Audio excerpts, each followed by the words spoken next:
નમસ્કાર, હું જતીન પુરવિયા. અમારી યુટ્યુબ ચેનલ વાલ્મીકીની વાચામાં આપનું સ્વાગત છે. આજના આપણા મહેમાન આપણી સાથે જોડાઈ રહ્યા છે તે કોઈ વાલ્મીકી સમાજના શિક્ષણ વ્યાપી વિદ્યાર્થી કે જે સ્પર્ધાત્મક પરીક્ષામાં ભાગ લઈ રહ્યા હોય, 10મું ધોરણ 12મું ધોરણની તૈયારી કરી રહ્યા હોય, તો એની પાસેથી પણ સમાજના બાળકો પાસેથી પણ અપેક્ષા રાખી અને બેઠા હોય એવા વ્યક્તિ અને એને સફળ કરવામાં રાત દિવસ એક કરી અને સતત પ્રયાસો કરતા રહે છે, કરે છે અને કરતા આવે છે એવા વ્યક્તિ આજે આપણા મહેમાન બની અને આપણી સાથે જોડાયા છે. અને વર્ષોથી બાબા આંબેડકરના વિચારધારાથી ચાલનારા, આજે તમે એને ચહેરાથી અને નામથી તો પરિચિત છો, પણ ઊંડાણપૂર્વક આપણે આજે એને જાણવાનો પ્રયાસ કરીએ. તો નરેશભાઈ, અમારી ચેનલમાં આપનું હાર્દિક સ્વાગત છે. ધન્યવાદ, ખૂબ ધન્યવાદ. સૌ પ્રથમ આપની એક છબી શિક્ષણથી જોડાઈ રહેલી છે જી. અને શિક્ષણને આપ ખૂબ મહત્વ આપો છો. જી. તો સૌ પ્રથમ પહેલા તમે જણાવો કે આપ ક્યાં સુધી શિક્ષિત છો? જી, બહુ સારો સવાલ તમે ઉઠાવ્યો છે જતીનભાઈ. મેં મારું ગ્રેજ્યુએશન 2003માં કમ્પ્લીટ કર્યું છે. 1992માં મેં 10માની પરીક્ષા આપી. ત્યારબાદ મેં 1994માં 12માની પરીક્ષા આપી અને ત્યાર પછી મેં મારું 2003માં BA કમ્પ્લીટ કરેલું છે. અને MAની મેં પરીક્ષા આપેલી હતી, પણ MA પાર્ટ 2ની મેં એક્ઝામ આપી શક્યો નથી જે તે સમયના કારણોસર. એ હજુ એમને જતા છે. પણ ટૂંકમાં એટલું કહી શકું કે શિક્ષણની ક્ષેત્રમાં હું ગ્રેજ્યુએટ છું. ખૂબ સરસ નરેશભાઈ, તમે ગ્રેજ્યુએટ છો. અત્યારે જમાના પ્રમાણે છે ને, જે ગ્રેજ્યુએટ નથી હોતો ને એ કદાચ તો પૂરો માણસ પણ નથી કહેવાતો હાલની સ્થિતિ મુજબ. તો તમે ગ્રેજ્યુએટ છો એ ખૂબ સારી વાત છે, અને એ પણ તમારું ગ્રેજ્યુએશન પહેલાના જમાનામાં પૂરું થયેલ છે એ ખૂબ સારી વાત છે. પણ ક્યાંક આપણે સમાજની વાત કરીએ, આપણી વાલ્મીકી સમાજની અંદરમાં ખૂબ એક શિક્ષણની અછત અથવા તો અભાવ જોવા મળી રહ્યો છે. તો આપણી સમાજમાં હાલની પરિસ્થિતિમાં શિક્ષણની કેટલી જરૂરિયાત છે અને કઈ પરિસ્થિતિ સુધી અત્યારે શિક્ષણ પહોંચ્યું છે તે આપ વિસ્તારથી જણાવો. શિક્ષણ એક એવી વસ્તુ છે જતીનભાઈ કે કોઈ પણ સમાજ હોય એ શિક્ષિત વગર વિકસિત થઈ ન શકે. આ સનાતન સત્ય છે. અને જે સફળ સમાજ થઈ છે એની પાછળ તમે સંશોધન કરો, રિસર્ચ કરો, તો એની પાછળ સૌથી મોટું જે પરિબળ છે એ શિક્ષણનું જ હશે. શિક્ષણ સિવાય સમાજનો વિકાસ, વ્યક્તિનો વિકાસ, પરિવારનો વિકાસ, સંસ્થાનો વિકાસ કે અન્ય કોઈનો શિક્ષણ સિવાય શક્ય નથી. આપણા મહામાનવ ડૉક્ટર બાબા સાહેબ આંબેડકરે ભારતના બંધારણ પછી આપણને ઘણા બધા એવા રસ્તા ખોલી આપ્યા. અમુક સમય પહેલાં, મતલબ કે આખી 200 વર્ષ પહેલાં આપણા માટે શિક્ષણના દરવાજા બંધ હતા. ત્યારબાદ ડૉક્ટર બાબા સાહેબ આંબેડકરે 1950માં સંવિધાન લાગુ કરી અને આપણને એક એવો સંદેશો આપ્યો કે હવે જે તમે જાતિગત જે વ્યવસાય કરતા હતા એ વ્યવસાય કરવાની જરૂર નથી. હવે તમે પણ શિક્ષણ સુધી પહોંચી અને શિક્ષણના દરવાજા ખખડાવીને તમે પણ ઓફિસર બની શકો છો. એને બુનિયાદી જે વસ્તુ છે એ શિક્ષણ છે. શિક્ષણ વગર તમારો કોઈ દિવસ વિકાસ શક્ય નથી. એક વસ્તુ ચોક્કસ કહીશ કે કદાચ શિક્ષણ લીધા પછી ઘણા લોકો એવું પણ સમાજમાં આપણને જોવા મળતા હોય છે કે ભાઈ શિક્ષણ લીધું પણ નોકરી મળતી નથી.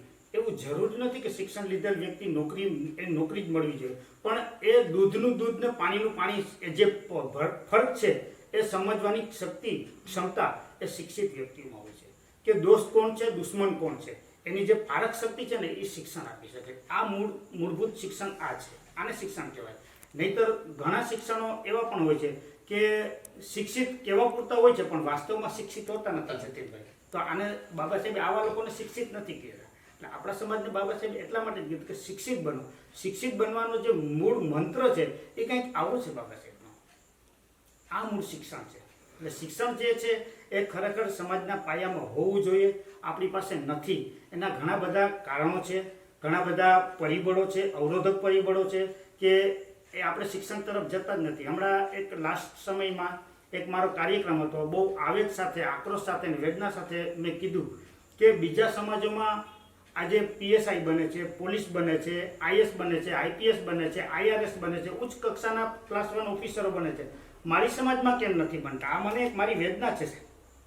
એ વેદના મેં જાહેર મંચ ઉપરથી સમાજને આહ્વાન કરેલું, એક વિનંતીના સ્વરમાં કે શા માટે આપણે શિક્ષણ તરફ નથી વળતા. પણ મને સમજાતું નથી સાહેબ. આજે છેલ્લા 22 વર્ષથી હું આ મંચ લઈને ચાલુ છું. તમે હમણાં જે મારો પરિચય આપ્યો, ઘણા વર્ષોથી તમે ઓળખતા જશો. અને ઘણા વર્ષોથી હું એક જ વસ્તુ પર કે બુનિયાદી જે પાયો છે ને સમાજનો, એ શિક્ષણ છે સાહેબ. જ્યાં સુધી સમાજ શિક્ષણ તરફ નહીં વળે ત્યાં સુધી સમાજનો વિકાસ શક્ય નથી. અને હું એવું ઈચ્છું છું કે મારા સમાજમાં પણ ઓફિસરો પેદા થાય, સારા સારા ડૉક્ટરો પેદા થાય, સારા સારા એન્જિનિયરો પેદા થાય, સારા સારા વકીલો પેદા થાય અને સારા સારા આઈએસ આઈપીએસ કક્ષાના ઓફિસરો પેદા થાય. આ મારું એક સપનું છે સાહેબ સમાજ માટેનું. એટલે શિક્ષણ છે એ બહુ જરૂરી વસ્તુ છે અને શિક્ષણ વિના કોઈ વસ્તુ વિકાસ શક્ય જ નથી. આ વસ્તુનું હું માનું છું. પણ ક્યાંક ને ક્યાંક સાહેબ એક વિચારધારા હોય છે કે આપણે કોઈ વસ્તુને આદર્શ બનાવતા નથી. જ્યાં સુધી કોઈને આદર્શ નહીં બનાવીએ ત્યાં સુધી અમુક વસ્તુમાં આપણે પ્રવેશ નહીં કરી શકીએ. આજે આઝાદીના 70, 75, 80 વર્ષ જેવું થવા આવ્યું, બરાબર, પણ હજુ મારો જે સમાજ છે, હું એને મારો સમાજ, વાલ્મીકી સમાજ, હજુ ક્યાં પડ્યો છે સાહેબ. બહુ ગઈના ગાંઠા ડૉક્ટરો, વકીલો અત્યારે સામે આવે છે, જ્યારે અન્ય સમાજોમાં આઈએસ આઈપીએસ નિવૃત્ત થઈને નિવૃત્તિનું જીવન જીવે છે, ત્યારે આપણી સમાજમાં હજી એવા પેદા નથી થયા સાહેબ. આપણે કેટલા બધા દૂર છીએ શિક્ષણથી વંચિત હોવાને કારણે. એટલે મારી જે વેદના છે એ આ છે કે ગમે એમ કરી તમે શિક્ષણ તરફ વળો. જ્યાં સુધી શિક્ષણ સમાજમાં નહીં આવે ત્યાં સુધી આપણે આ ઓફિસરોની છબી આપણી સામે નહીં મૂકી શકીએ, આપણે નહીં જાણી શકીએ કે સમાજને શિક્ષણનું શું મહત્વ છે. આ વેદના છે મારી સાહેબ. એટલે સમાજને હું વારંવાર કહું છું કે શિક્ષણ લ્યો અને શિક્ષણ લીધા પહેલાં બાબા સાહેબને ઓળખો. કારણ કે આ એક જ મહામાનવ છે કે એને આપણી પાછળ આખું જીવન બલિદાન આપી દીધું છે. એટલે વસ્તુ આ છે કે શિક્ષણ બહુ જરૂરી છે, બુનિયાદી પાયો છે સમાજનો. તો શિક્ષણની હાલમાં જરૂરિયાત ખાસી જરૂર છે, ચોક્કસ એવું મનાય. ચોક્કસ. અને પરિસ્થિતિ પણ તમારા જવાબ મુજબ હું તમારો જવાબ એવો ગણું છું કે પરિસ્થિતિ શિક્ષણ બહુ લો પરિસ્થિતિમાં અત્યારે રહ્યું છે. આપણે નીચલા સ્તરમાં પડ્યા છે એમ પણ ચોક્કસપણે કહી શકાય. તો તમે એક અત્યારે જાગૃત નાગરિક તરીકે જીવન વિતાવો છો અને શિક્ષણ પ્રેમી પણ તમે વર્ષોથી રહ્યા છો. જી જી. તો તમે આપણી સમાજમાં શિક્ષણનો વ્યાપ વધે એના માટે શું પ્રયત્ન કરશો કે કરેલા છે એ દર્શક મિત્રોને વિસ્તારથી જણાવો. જતીનભાઈ, પ્રયત્ન યથાયોગ્ય અમારા જે કાબિલિયત છે એ પ્રમાણે અમે કરીએ છીએ. પરંતુ શિક્ષણ એક એવી વસ્તુ છે કે વિચારધારાને વરેલી વસ્તુ છે કે જ્યારે સમાજના લોકો હોય છે, જે સમાજનું નેતૃત્વ કરતા હોય છે, આ લોકો જ્યારે શિક્ષણ ઉપર એનો પ્રભાવ નહીં પાડે, સમાજને જાગૃત કરવા માટેના પ્રયત્ન નહીં કરે, ત્યાં સુધી સમાજમાં એટલું શિક્ષણ આવી શકશે નહીં. આવું મારું માનવું છે. યથાયોગ્ય પ્રયત્ન કરું છું સાહેબ, ઘણા વર્ષોથી પ્રયત્ન કરું છું, પણ જે પ્રકારનું અમને રિવોર્ડ મળવું જોઈએ સમાજમાંથી, જે પ્રકારની અમે અપેક્ષા લઈને આ કરીએ છીએ એ પ્રકારનું રિવોર્ડ મળતું નથી. ક્યાંક ને ક્યાંક અમે પણ ક્યાંક હતાશ થઈએ છીએ. કાર્ય કરીએ છીએ, કરતા રહીશું અને કરતા આવ્યા છીએ, બરાબર, પણ જે પ્રકારનું રિવોર્ડ મળવું જોઈએ, અમને આઉટપુટ જે મળવું જોઈએ એ સાહેબ નથી મળતું. આ એક દુઃખની વાત છે. સરસ. છતાં પણ તમે તમારા પ્રયાસો યથાવત રાખો છો. ચોક્કસ. અને હતાશ થાવ છો પણ પાછા પગ પીછેહટ નથી કરતા. એ ખૂબ સારી વાત કહેવાય. તમે સાંભળ્યું કે ઇઝરાયલ ઘણા સમયથી તમે વસેલા છો, તો ઇઝરાયલમાં પણ શિક્ષણ વ્યવસ્થા હશે અને તમે ભારત દેશમાં પણ વસો છો, તો ત્યાંની શિક્ષણ વ્યવસ્થામાં અને આપણા ભારતની શિક્ષણ વ્યવસ્થામાં તમને શું તફાવત દેખાય છે?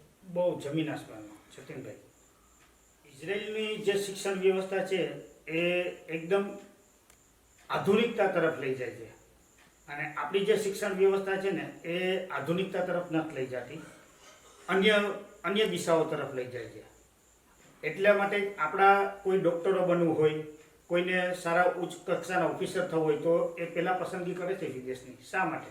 કારણ કે ત્યાંની શિક્ષણ પ્રણાલી એવી છે. આપણી જે શિક્ષણ પ્રણાલી છે બહુ કથળેલી છે અને સિસ્ટમ સારી ન કહી શકાય, બસ આટલું આપણે કહી શકીએ કે આપણી સિસ્ટમ છે ને અયોગ્ય છે, યોગ્ય ન કહી શકાય. કારણ કે નાના બાળક હોય એને 15 કિલોનો વજન લઈને જવું પડતું હોય તો આ ભારણ છે શિક્ષણ. આજનું જે શિક્ષણ છે એ 100% ભારણરૂપ છે અને વાલીઓ ઉપર એટલો બધો બોજો આવે છે આર્થિક રીતે કે એના બાળકને કેમ ભણાવવું એ પણ એક બહુ મોટી સમસ્યા છે. વિદેશમાં મોટાભાગે શિક્ષણો ફ્રી હોય છે, જ્યારે આપણે અહીંયા પૈસા દઈને શિક્ષણ લેવું છે. હાલાકી બાબા સાહેબે શિક્ષણ ફ્રી માટેનું જ સંવિધાનિક આપણને કાયદો બનાવેલો છે કે શિક્ષણ ફ્રી હોવું જોઈએ, બરાબર. પણ આપણે ત્યાં શિક્ષણ જે ફ્રી હતું એની જગ્યાએ અત્યારે સરકારી સ્કૂલોને તાળા માર્યા અને પ્રાઇવેટ સ્કૂલને લાયસન્સ આપ્યા. એનું પરિણામ રૂપ એ આવ્યું કે ગરીબ માણસોના બાળકો પ્રાઇવેટમાં જઈ ન શક્યા, અમીરના બાળકો પ્રાઇવેટ સ્કૂલમાં જઈ શક્યા અને ગરીબના બાળકો વંચિત રહી ગયા. એટલે હજુ શિક્ષણનું સ્તર આપણે બહુ નીચું છે, એટલે બહુ નીચું છે.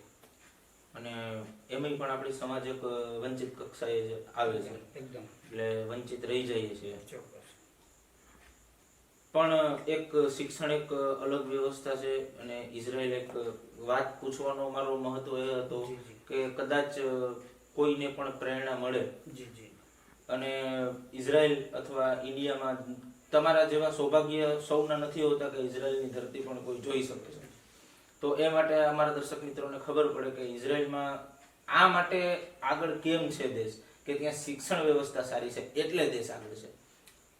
સૌથી પહેલા તો જતીનભાઈ, એ જે દેશ છે ને એ વૈજ્ઞાનિક દ્રષ્ટિકોણવાળો દેશ છે કે એનું જે બાળક કદાચ જન્મ હોઈને હાલતું ચાલતું થયું હોય ને તો એ લોકો એને એવી તાલીમ આપે છે કે જે એનામાં સાહસ વૃત્તિ પ્રેરે. સાહસિક બાળક છે ને હંમેશા કંઈક ને કંઈક નવા રેકોર્ડ કરતું હોય છે. જ્યારે આપણું જે બાળક છે ને એ કદાચ હાલતું ચાલતું થાય ને તો મા બાપ એની બહુ ચિંતા કરે કે પડી ન જાય, ઓલા લોકો પડવા દે. આટલો એક માનસિક ફરક છે ઇઝરાયલ અને આપણી સોચ વચ્ચે કે એના બાળકને પડ્યો હોય તો એ એના મા બાપ બેઠા હોય, ઊભો કરવા ન જાય અને આપણે તરત માના મોઢામાંથી ચિસ્કારી નીકળે જ્યારે મારો દીકરો પડી ગયો. પણ એ પડી ગયો એટલે એને કાંઈ નથી, એની રીતે ઊભો થવાની ટ્રાય કરે છે તો કરવા દો. પણ આપણા મા બાપ એ કરવા નથી દેતા. એના મા બાપ જોવે છે એ ઊભો થાય છે કે કેમ, એને પ્રયત્ન કરવા દે. આપણે પ્રયત્ન નથી કરવા દેતા. જો જ્યારે તમે પ્રયત્ન કરવા નથી દેતા તો એ બાળક તમારું એવું બનશે કે એ વિકાસશીલ નહીં બને. અને એના બાળકો બચપનથી જ વિકાસશીલ હોય છે.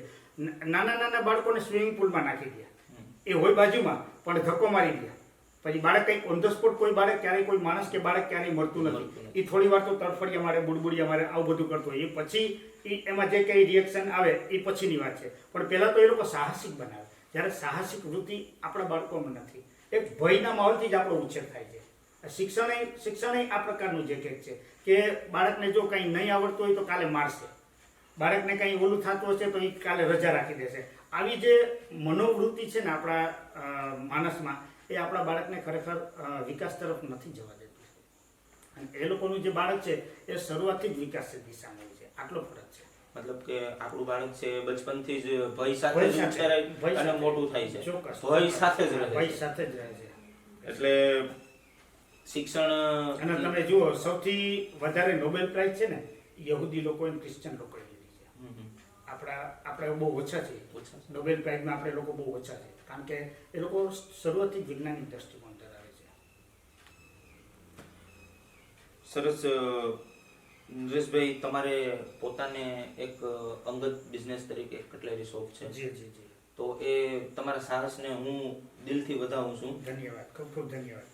તો આપણે સમાજના અન્ય લોકોને પણ આવા સાહસ અને આવા બિઝનેસ કરવા જોઈએ. પરંપરાગત એનો જે વ્યવસાયિક ધંધો છે એ છોડી અને આવા અન્ય સાહસ કરવા જોઈએ કે કેમ? ચોક્કસ કરવા જોઈએ. આ સવાલના જવાબમાં મને એક પ્રસંગ બાબા સાહેબનો યાદ આવી ગયો. 1931માં દિલ્હીની એક કુઈપાઈ કોલોની છે. એ કોલોનીમાં બાબા સાહેબ અને ગાંધીજી અવારનવાર ત્યાં જતા.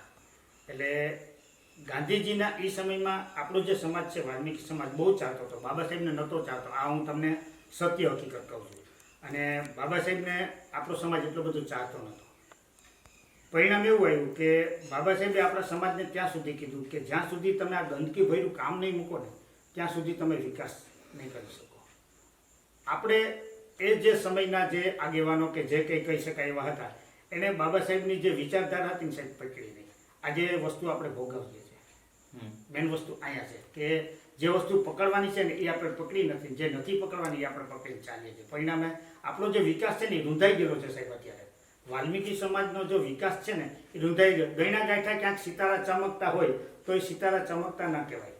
આજે તમે બીજી સમાજમાં જોઈ લો કે કોઈ પણ સમાજ, આખા ગુજરાતમાં એક એક સમાજનો તમે સર્વે કરો તો ક્યાંક 50 પોલીસવાળા હશે, ક્યાંક 50 PSI હશે, ક્યાંક 50 IPS હશે, ક્યાંક 50 PI હશે. આવા બધા હશે. ત્યારે આપણે આખા ગુજરાતમાં તમે ફરી લ્યો, વાલ્મીકી સમાજમાં ક્યાંય 5 પોલીસવાળા એક વિસ્તારમાં જોવા નહીં મળે. આ વસ્તુ છે. આ વસ્તુ આપણી સમાજે સમજવી પડશે. આજ નહીં તો કાલ સ્વીકારવી પડશે, સમજવી પડશે. અને જ્યાં સુધી સત્યનો સ્વીકાર સમાજ નહીં કરે ત્યાં સુધી મને નથી લાગતું કે આપણે કોઈ દિશામાં આગળ વધી શકીએ. કારણ કે હું ત્યાં સુધી કહીશ કે હજી મુખ્ય પ્રવાહમાં આપણને ભળતા હજી વર્ષો વયા જશે. આપણે મુખ્ય પ્રવાહમાં ભળ્યા નથી. બાબા સાહેબે આપણને સંવિધાનિક રીતે આઝાદી આપી દીધી, પણ આઝાદીના ખાલી સંતરો આવે ને એના ખાલી છોતરા જ આવ્યા છે. સંતરાનો રસ હજી આપણે નથી ચાખ્યો. આજે ચાખવાનો બાકી છે. બહુ દૂર છે. બહુ દૂર છે. નરેશભાઈ, મારી જાણ મુજબ તમે ડૉક્ટર બાબા સાહેબ આંબેડકરના એક અનન્ય ભક્ત તરીકે જીવો છો. તો બાબા સાહેબ વિશે અમને થોડું વિસ્તારથી જણાવો અને અમારા દર્શક મિત્રોને જણાવો, આપણી સમાજને જણાવો કે જે કોઈ બાબા સાહેબથી અજાણ્યા છે, અપરિચિત છે, એમને સાહેબનો પરિચય કરાવો. પહેલી વસ્તુ એ કહી જતીનભાઈ તમને કે તમે જે હમણાં શબ્દ વાપરો કે અનન્ય ભક્ત છો, હું બાબા સાહેબનો ભક્ત નથી સાહેબ. હું બાબા સાહેબનો અનુયાયી છું. ભક્ત અને અનુયાયી બંનેમાં ફરક છે. બરાબર? ભક્ત આંધળો હોઈ શકે, અનુયાયી કોઈ દી આંધળો ન હોઈ શકે. કારણ કે અનુયાયી એને કહેવાય કે એને જાણ્યા હોય, એને સમજ્યા હોય, એને વિચાર્યા હોય, પછી આત્મસાત કરેલા જે વ્યક્તિ હોય ને એને અનુયાયી કહેવાય. ભક્તોની ભીડમાં અમે સામેલ નથી હોતા, અમે અનુયાયી હોય છે. રહી બાબા સાહેબની વાત, આ મહામાનવે ડૉક્ટર બાબા સાહેબ આંબેડકરે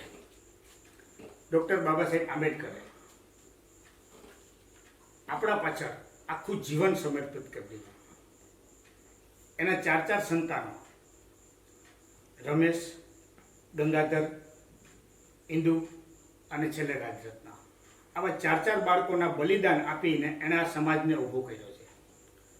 હકો, અધિકારો આપણે મંદિરમાં પ્રવેશમાં નહોતા દેતા, આપણને શિક્ષણના દરવાજા તરફ સુધી જવા નહોતા દેતા, આપણે ધન સંપત્તિ, સારા કપડાં, સારું મકાન, સારો વ્યવસાય, સારી જગ્યાએ જાહેરમાં હરવા ફરવાનું, આવું બધું કાંઈ આપણા માટે નહોતું. તમામ વસ્તુ પર પ્રતિબંધ હતો.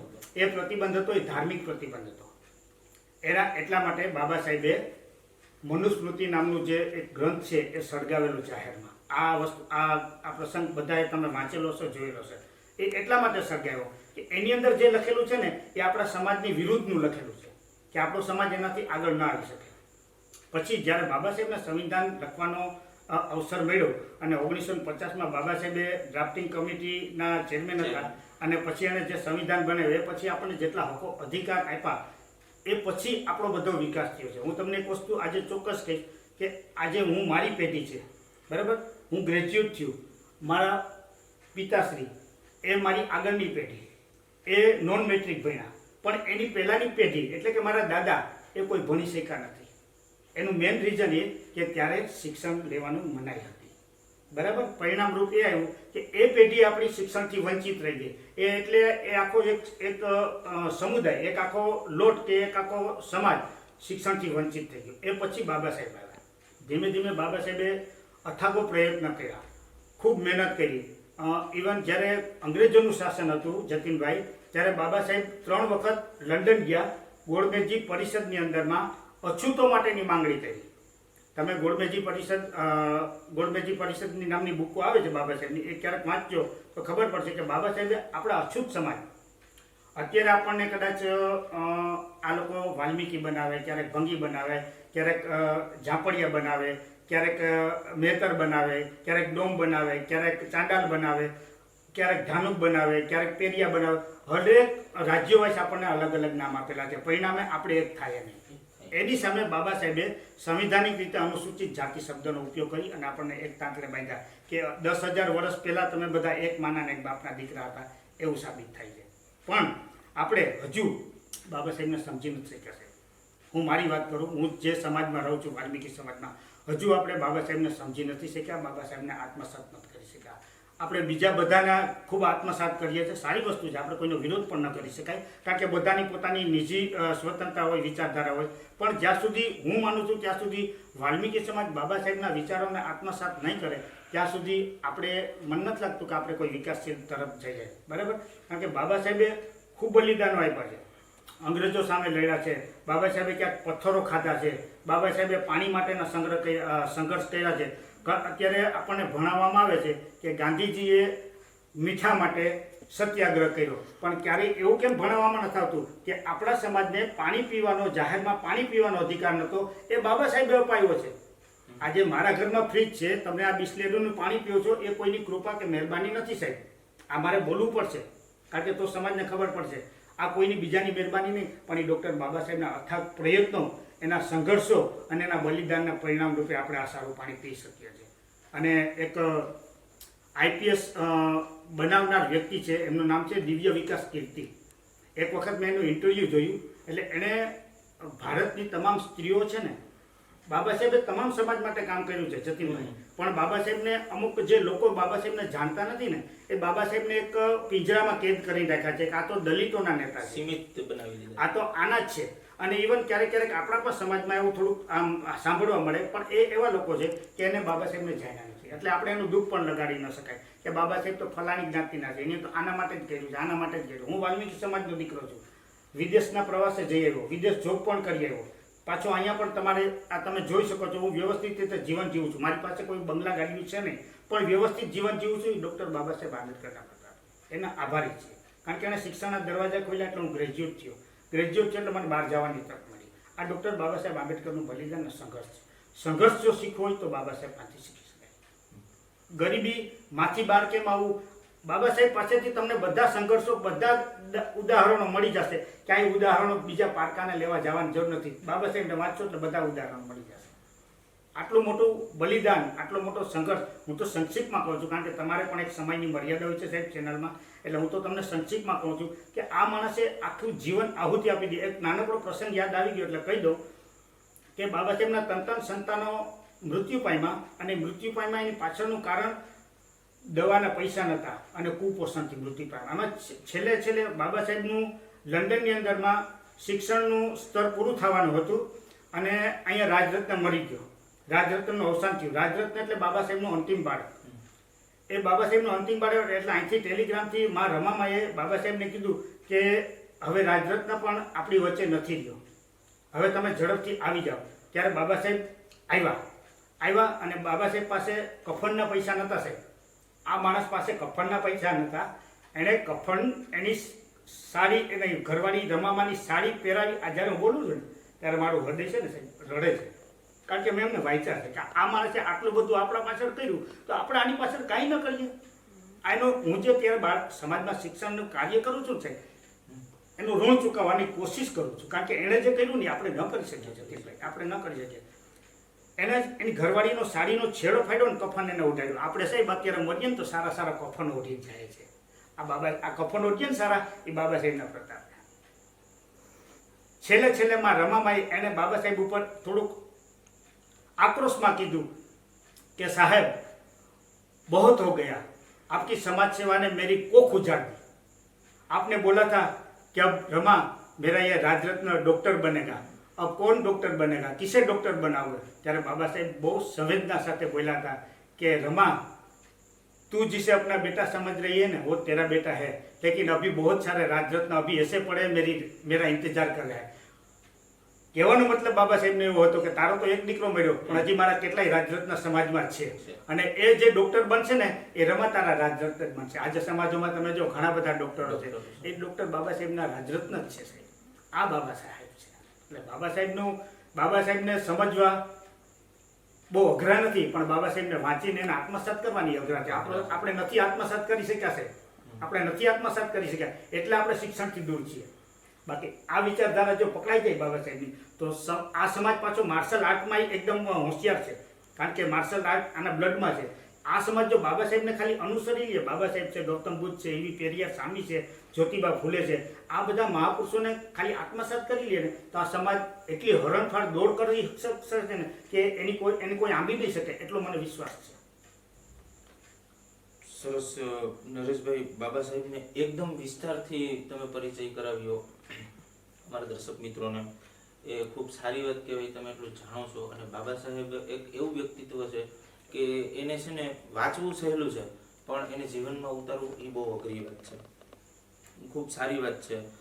પણ તમે એટલું જાણો છો બાબા સાહેબ વિશે, તો તમે એના પુસ્તકોનું વાંચન કર્યું હશે. જી જી જી. તો એવું તમારા મત મુજબ સારું એવું પુસ્તક કયું છે અને તમને ગમતું પુસ્તક કયું છે? તો એ અમારા દર્શક મિત્રોને એ પુસ્તકનું નામ અને એ પુસ્તક વિશે જણાવજો. જો કે બાબા સાહેબના તો બધા પુસ્તકો મને ગમે છે, અને જો કે બાબા સાહેબના બધા પુસ્તકો હજુ વાંચી નથી શક્યો, એ પણ હું સ્વીકારું, બધા નથી વાંચી શક્યો, પણ જેટલા સમય મળે ને વાંચતો હોઉં એ રીતે વંચાય છે. બાબા સાહેબે છેલ્લા 32 વોલ્યુમ લખ્યા. એમાં એમનું અંતિમ જે પુસ્તક છે તથાગત ગૌતમ બુદ્ધ અને એનો ધર્મ, એ એનું અંતિમ પુસ્તક છે. પણ મને જે પુસ્તક વધારે ગમે છે એ છે ઇન્હિલેશન ઓફ ધ કાસ્ટ, મતલબ જાતિનો વિનાશ કેમ કરવો. એમાં બહુ વિસ્તૃતથી બાબા સાહેબે લખેલું છે આ દેશના હિતમાં, કે આ દેશની અંદરમાં જો જાતિઓને મિટાવી દેવામાં આવશે ને અને બધા એક થઈ જશે ને તો આ દેશ ઉપર ન તો કોઈ આક્રમણ કરી શકે, નહીં ભેદભાવની રેખા ઉત્પન્ન થાય, નહીં માણસ વચ્ચેની દૂરી રહે, કે નહીં કોઈ પણ જાતના અવરોધો પેદા થાય. આ જે પુસ્તક છે ને ઇન્હિલેશન ઓફ કાસ્ટ, જાતિનો વિનાશ, જાતિનો વિષય, એ પુસ્તક બહુ એકદમ વાંચવા જેવું છે, સમજવા જેવું છે. એમાં બાબા સાહેબે ચોખ્ખી વસ્તુ કીધી છે કે જાતિ નિર્મૂળ કરો, જાતિનો વિનાશ કરી નાખો. સંવિધાન, ભારતીય સંવિધાનની અંદરમાં પેલી જે અમુક રેખા છે, હમ સબ ઇસ દેશ કે નાગરિક હૈ, ભારતીય હૈ. એમાં નથી લખ્યું હિન્દુ છે, મુસ્લિમ છે, શીખ છે, કોઈ બીજી જ્ઞાતિઓના પણ નામ નથી, હમ સબ ભારતીય. એટલે બાબા સાહેબનું જે કલ્પના હતી, પરિકલ્પના છે, એ આ હતી કે આપણે બધા એક છે, ભારતીય છે. ભારતીય છે કાફી છે, પછી આ જાતિનો છે, આ જાતિનો છે, એની કોઈ જરૂર નથી. બાબા સાહેબ ના પાડે છે એક સમાન થઈ જાવ. જ્યારે સમાન વસ્તુ થશે ને ત્યારે બધું વિકાસ આગળ વધશે, આવું બાબા સાહેબનું માનવું હતું, અને એ વસ્તુ બહુ સારી વસ્તુ છે. એટલે તમે ઇન્હિલેશન ઓફ કાસ્ટ એ સજેશન કરો છો? જી જી જી. સરસ નરેશભાઈ, તમારે જણાવવામાં આવ્યું છે કે તમે એક સંગઠન ચલાવી રહ્યા છો. જી જી જી. અને સંગઠન સાથે તમે જોડાઈ રહ્યા છો. જી જી. તો તમારું એ સંગઠન છે એ શિક્ષણને વ્યાપ આપવા માટે એ સંગઠન શું કાર્ય કરે છે, અને તમારા સંગઠનમાં શું તમે કાર્યક્રમ આપો છો સમાજ માટે, તો એ જણાવો અમને સંગઠન વિશે. ઓકે, અમારું જે સંગઠન છે એ કડિયાપ્લોટ વિસ્તારમાં કાર્યરત છે. અમારું જે કેન્દ્ર બિંદુ છે કડિયાપ્લોટ છે. સંગઠનનું નામ છે ડૉક્ટર આંબેડકર યુવા સંગઠન. હવે ડૉક્ટર આંબેડકર યુવા સંગઠન એ નામ એટલા માટે રાખ્યું છે કારણ કે અમારે જે કાર્ય કરવું છે ને એ શિક્ષણનું કરવું છે, અને અમારે જે વિચાર મંથન ચિંતન પછી જે વસ્તુ અમે અનુભવીને એ છે કે સમાજની બુનિયાદી જે વસ્તુ છે ને જતીનભાઈ, એ માત્ર ને માત્ર શિક્ષણ છે. જો શિક્ષણ તરફ સમાજ વળશે તો ઓટોમેટિક એમાં આ રસ્તા આવશે અને આગળ વધશે સમાજ. એટલે અમારું સંગઠન છે એ શિક્ષણને લગતી જ પ્રવૃત્તિ કરે, એ સિવાય અમે કોઈ પ્રવૃત્તિ કરતા નથી. બીજી વસ્તુ, શિક્ષણની સાથે સાથે આપણા જે મહાપુરુષો છે, બાબા સાહેબ છે, જ્યોતિબા ફૂલે છે, એવી પેરિયાર સ્વામી છે, બિરસા મુંડે છે, દીના ભાણા છે, કાશીરામ સાહેબ છે, બરાબર, આવા બધા જે મહાપુરુષો છે કે જેના બલિદાનો છે આપણા પાછળ એને ઘણું બધું ત્યાગ્યું છે, બલિદાનો આપ્યા છે, સંઘર્ષો કર્યા છે. આવા મહાપુરુષોના જે પુસ્તકો છે એ અમે વિદ્યાર્થીઓને વાંચન માટે આપીએ છીએ, વૈચારિક ક્રાંતિ માટે. કારણ કે હું માનું છું કે જ્યાં સુધી વૈચારિક પરિવર્તન નહીં આવે ત્યાં સુધી સામાજિક પરિવર્તન નહીં આવે, આવું હું મારું માનવું છે. કદાચ ત્યાં હું ગલત હોઈ શકું કારણ કે બધાના મંતવ્યો અલગ અલગ હોય, પણ હું જ્યાં સુધી માનું છું ત્યાં સુધી કે જ્યાં સુધી વૈચારિક ક્રાંતિ નહીં આવે ત્યાં સુધી સામાજિક ક્રાંતિ નહીં આવે. એટલે અમે બાળકોને, જે નવી પેઢી છે, કારણ કે જૂની પેઢીમાં હવે બહુ એટલો બધો અમે મહેનત નથી કરતા, પણ જે નવી પેઢી છે, જે શિક્ષણ તરફ વળેલી છે અને જે શિક્ષણ લે છે, આવા બાળકોને અમે બાબા સાહેબના પુસ્તકો આપીએ છીએ, વિના મૂલ્યે વાંચવા પણ આપીએ છીએ, અને બાળકોને જ્યારે મળીએ છીએ ત્યારે શિક્ષણ તરફ પ્રેરિત કરીએ છીએ. અને જ્યારે કોઈ બાળક 10મું ધોરણ પાસ કરે, 12મું ધોરણ પાસ કરે, તો આવા બાળકોને અમે જાહેર મંચ ઉપર લાવીએ છીએ, સન્માનિત કરીએ છીએ, અને બહારથી સારા ઓફિસરો જે શિક્ષણ સાથે સંકળાયેલા હોય, પદ પ્રતિષ્ઠિત હોય, નામાંકિત હોય અને એ કાંઈક સમાજને પ્રેરણા આપી શકે એવા હોય, બાળકોને વિદ્યાર્થીઓને કંઈક નવું ઉદ્દેશ્ય આપી શકે હોય એવા લોકોને લાવી અને સમાજના બાળકોને એમના હાથે સન્માનિત કરીએ છીએ. અને દર વર્ષે આ જે કાર્યક્રમો આપીએ છીએ સમાજને અમારી કાબિલિયત અને અમારી કેપેસિટી મુજબ, એ અમે માત્ર ને માત્ર અમારા પૈસેથી કરીએ છીએ. અમે ક્યાંય ફંડ ફાળો કરતા નથી. આ જે કાર્યક્રમ કરીએ છીએ એ માત્ર ને માત્ર અમારા પૈસા, અમારા સંગઠનમાં 20-25 યુવાનો છે. એ જ્યારે કોઈ બાળકો પાસ થાય જૂનમાં કે એવી રીતે, તો અમે નક્કી કરી કે ભાઈ આ વખતે આટલા બાળકો છે તો આપણે આ વખતે 500 કાઢીએ, 1000 કાઢીએ. આવી રીતે અમે કાર્યક્રમ કરીએ છીએ અને અમારા પૈસેથી સમાજના બાળકોને અમે શિક્ષણ તરફ લઈ જવા માટે સન્માનિત કરીએ છીએ. આ વખતેનો જે કાર્યક્રમ હતો એ અમને એવું લાગ્યું કે ભાઈ નગીનદાસ મોદી કડિયાપટમાં દર વર્ષે કરીએ છીએ, પણ આ વખતે અમને લાગ્યું કે નગીનદાસ મોદી પ્લોટના કેટલા વર્ષોથી બાળકોનો આવો કોઈ કાર્યક્રમ થતો નથી, એટલે આ વખતે અમે નગીનદાસ મોદી પ્લોટના બાળકોને લઈ લીધા. અને એમાં પાછું એક મોરપીંછ ઉમેર્યું અમે કે વિદ્યાર્થીઓનું સન્માન તો કરીએ, પણ સાથે સાથે જે લોકોએ સમાજને ગૌરવ કંઈક અપાયું છે એવા બાળકોને પણ લઈએ. એટલે અમનભાઈ છે, પછી ભૂમિતભાઈ છે, પેલા બેન કોણ બનેગા કરોડપતિમાં વૈશાલીબેન, આવા બધા બાળકોને લીધા.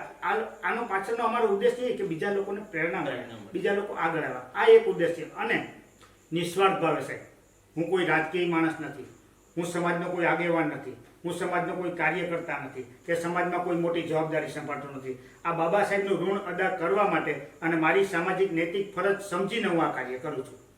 એક સ્વતંત્રતા રાખી અને તમે તમારી નૈતિક ફરજ સમજી અને તમે સેવા આપો છો. જી જી, સરસ. તમારું જે સંગઠન છે એ બહુ સારી વસ્તુ માટે કાર્યરત છે. એક પાછલી સમાજને પ્રેરણા મળે છે. એનો એ પોતે પોતાનું ઉદ્દેશ્ય નક્કી કરી શકે કે આપણે પણ કંઈક કરવું જોઈએ, બીજાનું જોઈને પોતે પ્રેરણા લઈ શકે. પણ તે સંગઠન બનાવવા માટે જ્યારે તમે ઊભું કરવાની વિચારધારા ધરાવતા હતા ત્યારે શું ઉદ્દેશ્ય હતો, ત્યારે શું હેતુ નક્કી કરેલો હતો? હા, જેમ પહેલા કીધું એમ કે બાબા સાહેબને વાંચ્યા પછી એક જ વસ્તુની ખબર પડે આપણે કે શિક્ષણ વગર સમાજનો વિકાસ શક્ય નથી. અને હું ઓલરેડી શિક્ષિત છું, ગ્રેજ્યુએટ છું, બરાબર. એટલે શિક્ષણના નાતે મને એવું થયું કે બીજા લોકો નથી કરતા, આ દિશામાં બીજા કોઈ લોકો કાર્યરત નથી, પ્રયત્નશીલ નથી, અથવા તો ચિંતન મનન કરતા નથી, અથવા તો ચિંતા પણ કરતા નથી. તો ત્યારે મને એવું થયું કે 2-5 યુવાનોને સાથે રાખું, મારી વાત એના સુધી મૂકું અને એ મને કદાચ સહયોગ કરે તો આપણે આમાં આગળ વધી શકીએ. એટલે આજથી 20-22 વર્ષ પહેલાં છે અમે એક નાનકડું 5 મિત્રોને લઈને એક સંગઠન કરેલું. એ સંગઠનનું નામ પણ ડૉક્ટર આંબેડકર યુવા સંગઠન છે, બરાબર. એટલે 5 મિત્રો પછી અમારા અત્યારે 25 મિત્રો થયા છે, બરાબર. અને અમે ઘણી વખતે સમાજના કાર્યક્રમ હોય ત્યારે આપણે યુવાનો છે સમાજના, એમને આહ્વાન કરતા હોઈએ છીએ કે આમાં જોડાવ તમે. આ કોઈ રાજકીય પાર્ટી નથી, આ કોઈ યુનિયન નથી કે આ કોઈ વસ્તુને લઈને ઠેકો લઈને ચાલનારું કોઈ વસ્તુ નથી. સ્વતંત્ર રીતે છે, સમાજના બાળકો માટે છે અને સમાજની બુનિયાદી જે જરૂરિયાત છે એના માટે કાર્ય કરવાનું છે. પણ મેં તમને કીધું ને કે વિચારધારાનો અભાવ છે. એ વિચારધારાના અભાવના હિસાબે આમાં હજી જેટલા પૂરતા જોડાવા જોઈએ ને એટલા જોડાતા નથી. કાર્યક્રમ હોય ત્યારે અડબ પાડીને ઊભે છે, યુવાનો આવે છે, એ પણ એમનો આભાર છે કે આવે છે, એ અમારા માટે સારી વસ્તુ છે. પણ ખરેખર જોડાવવું જોઈએ, યોગદાન આપવું જોઈએ, એ યોગદાન આપતા નથી. આ એક થોડું દુઃખની વાત છે સમાજ માટે. અને એક બીજી વસ્તુ તમને કહીશ કે જ્યારે અમે છેલ્લા 4-5 વર્ષથી જે કાર્યક્રમ કરીએ છીએ ને સાહેબ, ત્યારે મારા જે સંગઠનના યુવાનો છે ને સાહેબ, પ્રાઇવેટ નોકરી કરે છે. કોઈના 4000 પગાર હોય, કોઈના 5000 હોય, કોઈના 6000. આવા બાળકો સાહેબ સમાજ માટે પૈસા, સમાજના બાળકોના હિત માટે પૈસા નાખે છે, બરાબર. જ્યારે સમાજમાં ઘણા બધા સક્ષમ લોકો એવાય છે કે ખાલી એમ કહી દે કે કાર્યક્રમ કરી નાખો, જે કાંઈ બિલ થશે હું આપી દે. આવા લોકો છે સમાજમાં, પણ એ નથી આગળ આવતા, કારણ કે એની બુનિયાદી જે વસ્તુ છે ને વિચારધારાનો અભાવ છે. અને આ કાર્યક્રમ પત્યા પછી અમને ઘણા લોકો પુરસ્કાર રૂપે અમને એનાયત પણ કરે છે, રાશિ પણ આપે છે, સહયોગ રાશિ અમે સ્વીકારીએ છીએ, એ પણ આપે છે. એ પણ સમાજ અમને આ રીતે પણ સન્માનિત તો કરે છે. એ વસ્તુ સત્ય છે. નરેશભાઈ, તમે એક સંગઠન સાથે સંગઠિત છો, વાલ્મીકી સમાજ માટે તમે કાર્યરત છો નિસ્વાર્થપણે. એક કોઈ પણ સમાજ હોય એનું એક બેનર હોય છે, કોઈ પણ સમાજનું. એ બેનર નીચે છે ને આખો સમાજ એકત્રિત થઈ જતો હોય છે. એવા આપણી સમાજની અંદરમાં ઘણા બેનરો છે, ઘણા ધાર્મિક બેનરો છે, ઘણા આધ્યાત્મિક બેનરો છે, ઘણા શિક્ષિત બેનરો પણ છે. તો એવું કોઈ વિચારધારા આપણે ઊભી કરવી જોઈએ ખરી? એવું એક બેનર કોઈ નથી મારી જાણ મુજબ. તો એવું કોઈ એક વિચારધારા અથવા એવું કોઈ એક બેનર કે જે બેનરની નીચે સમસ્ત વાલ્મીક સમાજ જોડાઈ શકે અને એક એકતાને વાચા આપી શકે એવું કોઈ વિચારધારા તમારા મત મુજબ શું કહેશો આ મારા સવાલ વિશે?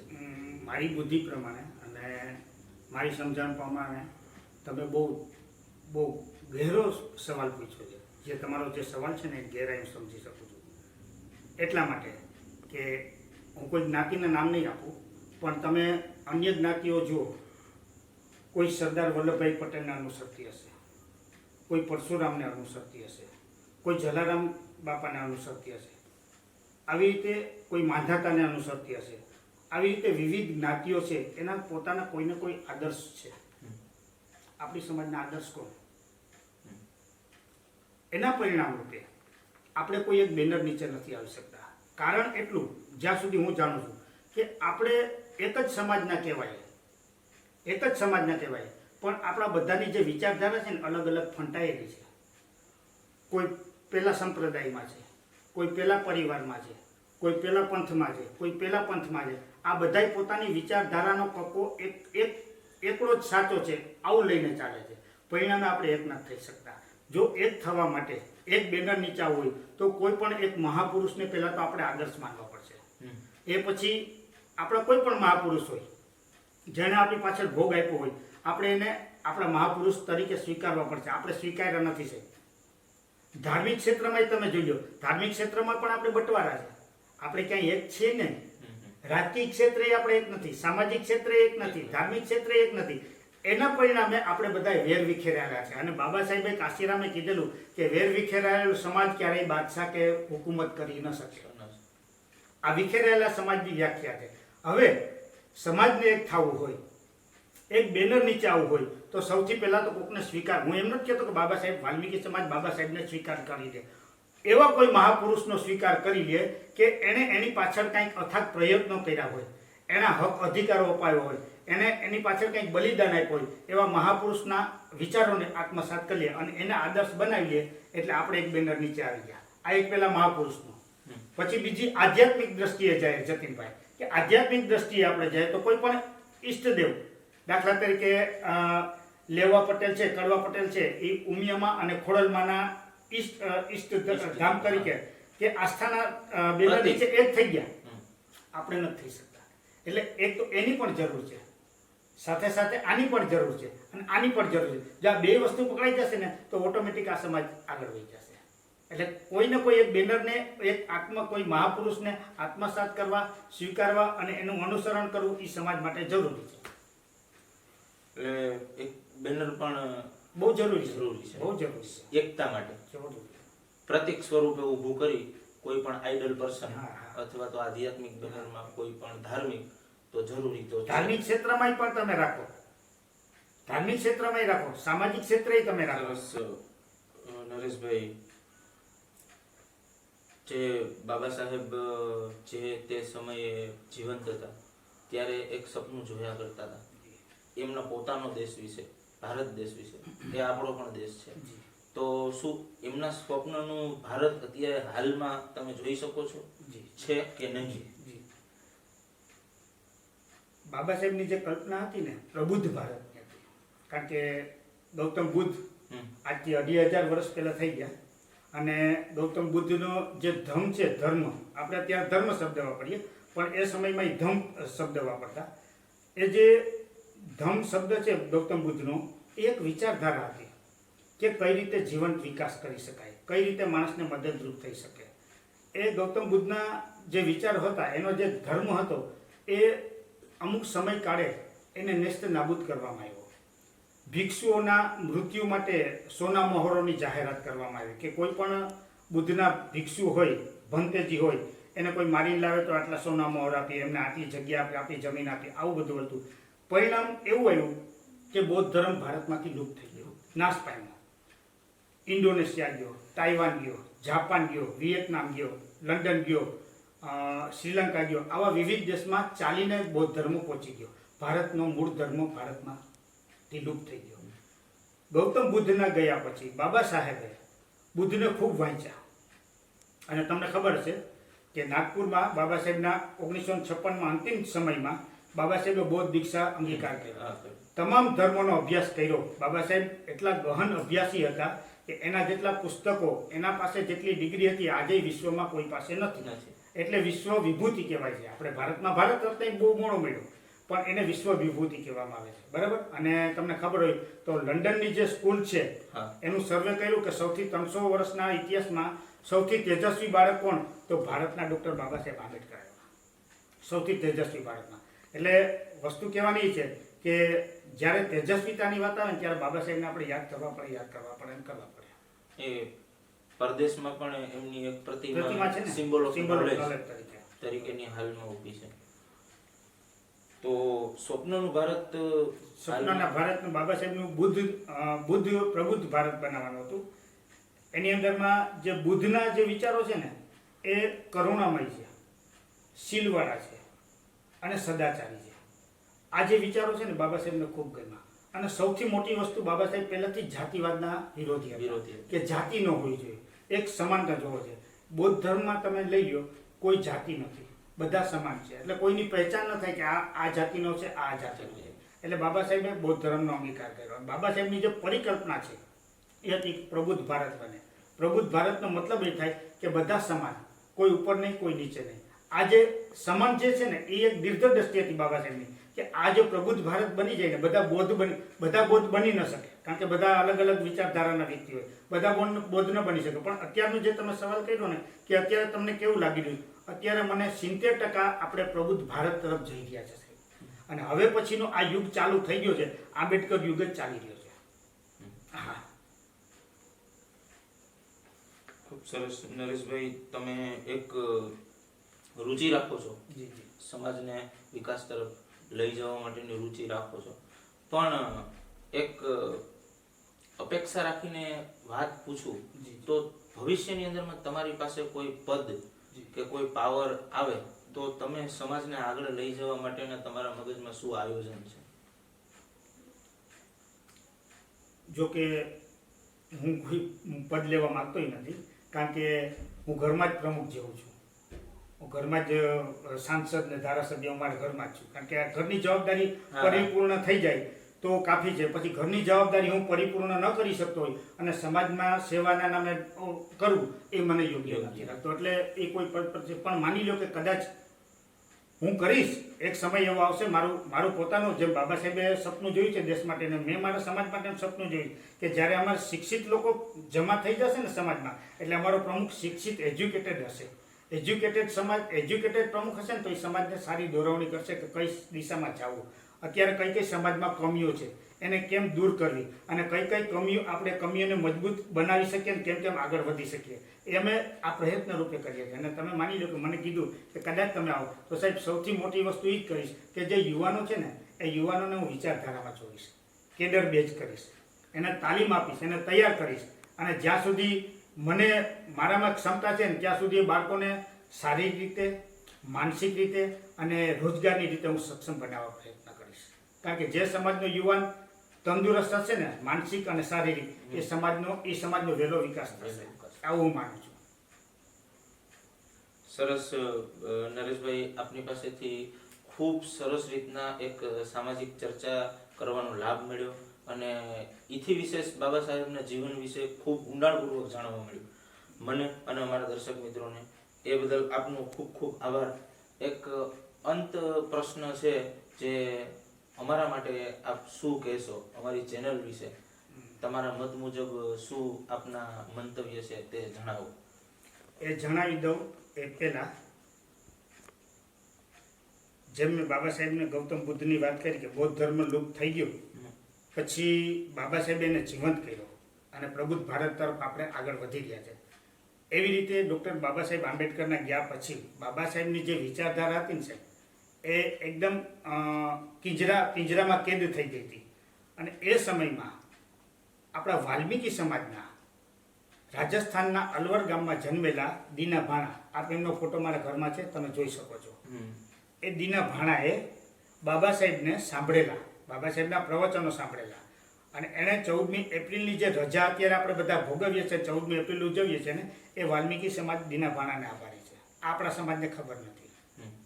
14મી એપ્રિલની જાહેર રજા જે અત્યારે આપણે ભોગવીએ છીએ એ ડૉક્ટર બાબા સાહેબ આંબેડકરની જે 14મી એપ્રિલની જે જાહેર રજા છે એ દીના ભાણાને આભારી છે. આજની તારીખમાં બામસેબ જેવું ઇન્ટરનેશનલ કક્ષાનું જે યુનિટ બનેલું છે, એક સંગઠન બનેલું છે કે વિદેશોમાંય કાર્યરત છે, બરાબર, એ દીના ભાણા વાલ્મીકીને આભારી છે.